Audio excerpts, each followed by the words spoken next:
In Chapter 19 of David Copperfield, David finishes school and struggles deciding on a profession. Miss Betsy suggests he might take some time before he makes a decision. He goes to Canterbury to move out of his room at Mr. Wickfield's house and to visit Agnes Wickfield and Dr. Strong. David and Agnes worry Mr. Wickfield's habit of drinking too much is becoming detrimental to his health and work. At Dr. Strong's having tea, talk turns to Jack Maldon, who wants to return from India, which makes both Annie and Mr. Wickfield uncomfortable.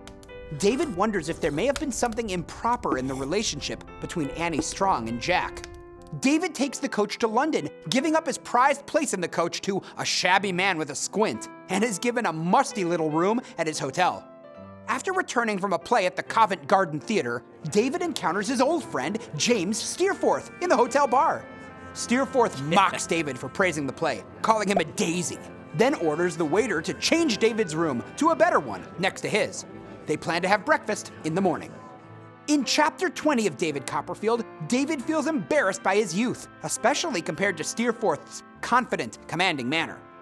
Steerforth continues to call David Daisy.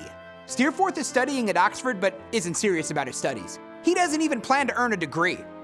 David goes to Steerforth's home to meet his mother, a genteel elderly woman, and he also meets a younger woman, Miss Rosa Dartle, Mrs. Steerforth's companion, who makes cutting remarks and bears a scar on her lip as a result of Steerforth throwing a hammer at her when he was young. At dinner, David invites Steerforth to come with him to Dover. Miss Dartle wonders if the Peggottys are that sort of people who are animals and clods and beings of another order. Steerforth says his family aren't sensitive people, but David assumes Steerforth is joking. In Chapter 21 of David Copperfield, Steerforth's servant, Litimer, is so respectable that David feels even more self-conscious about his youth and inexperience. Steerforth gives David lessons in riding, boxing, and fencing, treating David like a plaything, but David revels in Steerforth's attention. The two travel to Yarmouth. David visits Mr. Omer on his way to Peggotty and discovers that Mr. Omer employs Emily as a seamstress.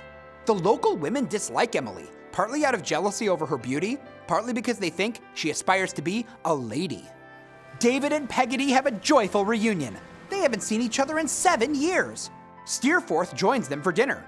Then they visit Mr. Peggotty and learn that Emily has just become engaged to Ham Peggotty. Steerforth enters into the festivities and impresses everyone with his charm and talent. When Steerforth makes a derogatory comment about Ham, David tells Steerforth he knows he's just joking. Steerforth says he wishes everyone were as earnest and good as David is.